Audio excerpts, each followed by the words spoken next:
Good afternoon. Bill Feudel with Randy Wise Buick GMC in Fenton, Michigan. Today's course is Leasing 101. I'm going to try to make it as easy as possible. I've studied this for the better part of 14 years, and I'm going to give you a quick example. First of all, I've taken an invoice on a vehicle that we have here. It's a 2016 GMC Terrain front-wheel drive SLE2. There's several different models. I just want to give you an example. Basically, the vehicle sticker price is $30,775. If you came in off the street, basically we sold to invoice, so no GM discount, no supplier discount. We're basically selling that invoice. You could purchase or lease the vehicle at $28,296.36. And here's how I like to do this. So if you take this and you did a 60-month purchase, we're going to make a T right here. This is kind of like what I call a Ben Franklin. So you have your T, here's your buy, and here's your lease. And I've done all the numbers in advance.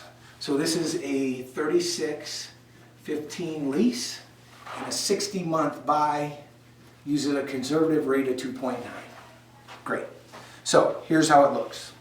If you did a buy at 60 months, you'd have a payment of $525.48 times 60 months.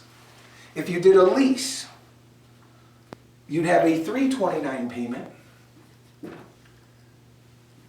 These are both with no money down, including all applicable rebates. And you'd have it for 36 months. So, the first thing that I like to do is give you an annual price of what is it costing me to drive the vehicle. If you take this number and times it out, you're going to come up with $11,857.32. If you bought the vehicle, you're going to be at $31,528.80. Okay, simple math to this point. What I like to do is give you an annual. If you took this number divided by 3, your annual price to drive that vehicle is $39,52.44. If you take this and divide 528.80, sorry, I'm maybe not as nice penmanship there, but divided by 7 years, 4504.50. You actually have to own it into the 8th year, where you'll be at 3941.10. Now, when I'm with a client, I say, would you consider looking at a lease even though you've always bought your cars? For this simple fact, in order for you to beat the annual price to lease the vehicle at $39.52, you must own it into the 8th year. Now, I don't know about you, not too many people these days will own their vehicle 8 years. So the first thing is, the only way that leasing wouldn't work is if you're going to go own it 8 to 10 years. If you are, go ahead and buy the car. If you're not, then I want you to look at this. And there's a reason for this. Because, also, I've taken your total price, $11,857.32. If you took all of your 36 months payment and then paid the adjusted residual on the car, the adjusted residual is $17,541.75, and if you don't know what that is, that's the remaining portion of what the bank says the vehicle's worth at the end. Add in your monthly add in your sales tax, $1052.50. You'd come up with a total of $18,594.25. If you take the $18,594.25, add your $11,857.32, guess what, folks? You can lease the car and buy it for less money than if you bought it to begin with. Right here at $31,528. You could lease that vehicle for lease it, here's your lease payments, buy it at the end with tax, come up with this number. Now, there is one X factor here. If you're financing this at the end, I can't tell you what your interest rate would be, and I can't tell you how long of a term you'd take. But let's just say in most cases people are going to do this, are going to put money down, and what I tell people is, if you buy the car, you're apt to lose 30% of the value. when you buy it. Only to salvage it by owning it from 8 to 10 years, if that makes any sense. Now I've got some things to kind of go with that, but this is the premise in which I work off of. If you haven't seen it before, this would be some of the reasons, and you know what, I'm going to leave those up so that if you're viewing this and you want to kind of get some information about it, I'm going to give you 10 reasons why you should lease versus buy. Use it, then lose it.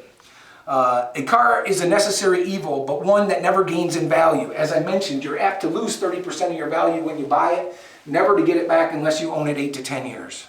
You control the cost based on time and distance. So what does that mean to you? You only pay for the portion of the car you use, not a dime more ever.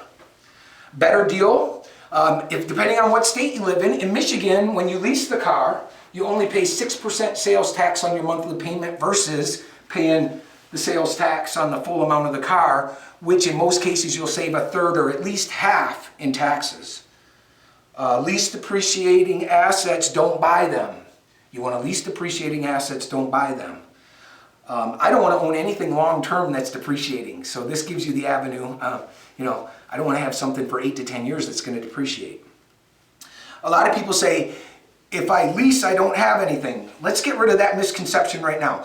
If you buy, what do you have? I'm going to answer the question for you. You own a depreciating asset. I can tell you after having 500 trade-in customers, nobody's ever happy with their trade-in. Why? It's a depreciating asset, one that never gains value.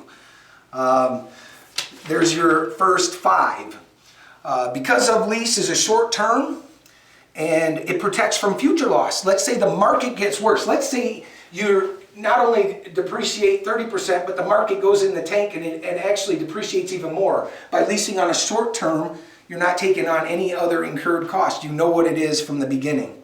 And by the way, if you love the car, you can buy it at the end.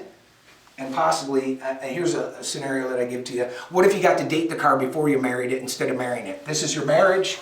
This is date the car before you married. If you love it, Bill, best car I ever owned, I want to own the car. Great, here's your scenario. If you paid cash, you'd still pay less. If you don't pay cash, you're still in an advantageous position. You never have to worry about selling or trading in your car. Bigger tax deductions. People think if they buy the car, they have a bigger tax deduction. The fact of the matter is you can only write off 54 cents per mile, where if you lease the car for business purposes only, you can actually write off the full amount of your monthly payments.